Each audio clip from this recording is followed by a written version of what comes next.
everybody, it's Christina from Creations with Christina, and I had a lot of you request how to cover mini albums, so I thought I'd put together a little series for you.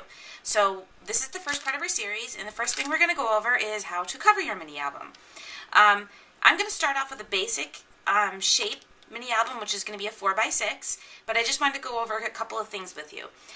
You could buy chipboard in 12x12 pieces. This is a medium weight, and I got it at Joann's online, and I think it was either $5 or $6, and you get 25 sheets.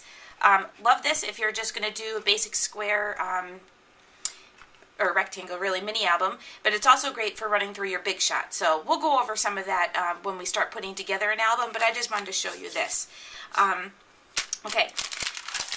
This is a mini album that I got from Michael's in the Dollar Spot, and it's just a chipboard book. And a lot of you requested how I cover this, and it's basically the same way I'm going to cover my 4x6 sheets, except for that you just need to do a little bit more work on it. If you're doing, this is an easy one to cover because it's just a kind of a tag shape. You would just X-Acto knife out your shape, or you could trace it with a pencil or pen and use your scissors and trim it down and then glue it on. I prefer not to do it that way. I just cut out a piece that would be somewhat big enough of my pattern paper, glue it down, and use my X-Acto knife to trim it. So, okay, let's get started here. First, what I did was I took my 12x12 piece of chipboard and cut it down to 4x6. So with one piece of 12x12 chipboard, you can make 6 pages in a mini album. So I cut those down, and then I also cut out my pattern paper that I plan on using for my mini album. And this is a K & Company pattern paper, and it's called, it's Amy Butler's paper pad, and I don't see what it's called, but I love this paper pad. It's got a nice texture to it as well. So, okay, so let's get started covering our album. What I did was, before I started, I kind of put my paper in the directions that I want for my front and back covers. So I'm just going to start with my front cover, and what I do is I just take my Scotch Quick Dry adhesive and put a nice thin bead of adhesive going right around my mini album here, and then I fill it in the center. And it really doesn't take too much, and this is, when it says quick dry, it means quick dry. It is fast, and I kind of just, I'm going to dab the corner of my paper here into the adhesive, and I start by lining up my corner, and then I line my bottom of my page.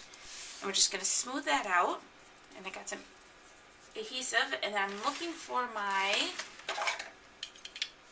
brayer, and I just use that to really secure my paper and chipboard together. Okay, let me just get a baby wipe here to clean up my glue that I got on my workspace here, because I don't want my pages to stick to that. So, alright, dry. Okay, so what I do next is, let me just get some paper towel to dry up this spot here so I don't warp my album. Okay, so what I do next is I turn it over and I look for my edges here.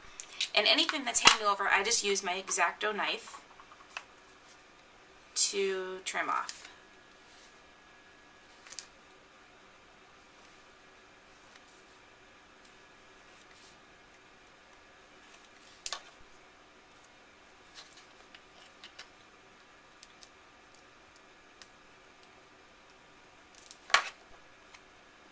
Piece doesn't want to come off. There we go.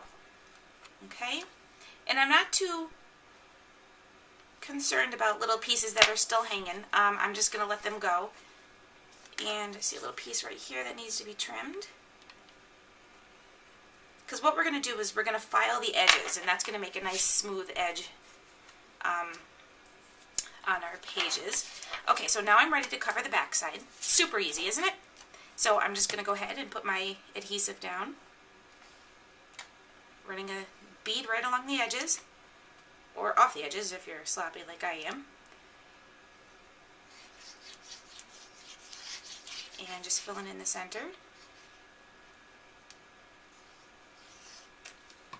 And then I'm going to lay my paper down.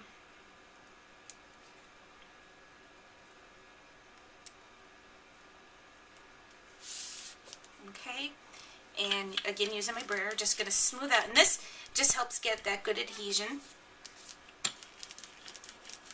And I've got ink or adhesive everywhere now. So let me just grab my baby wipe here and just wipe off some of this glue.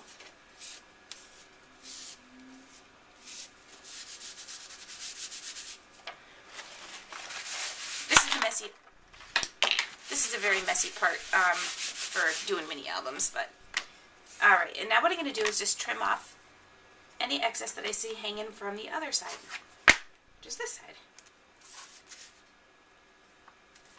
I still see a piece hanging over here. There it is. Okay, that one kind of lined up pretty nice, so I really don't have to do too much trimming to this.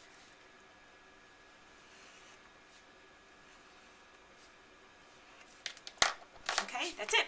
How easy, right? Okay, now that we have that our cover to our mini album covered, we're going to start with filing, and we're going to file the edges. And you would do this if you were doing the dollar mini albums too. Is you want to cut out and file the edges. So I'm just using a basic grade precision file set. You can also use a nail file or one of those block nail files. You can use that as well. I use this set a lot, so you can see it's really getting worn. So all you're going to do now is just file down your edges.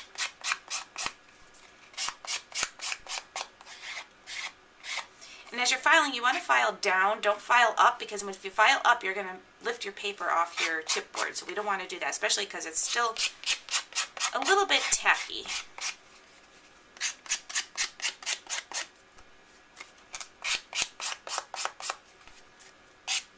So you're going to go around and do the whole front side, and you want to flip it over, and then you're also going to do this side. And if you can see, it's kind of giving the edges this worn look, but that's okay because we're going to ink those up later. So, or you can leave it like that if you like that look. That's fine too. I like to ink mine. Okay.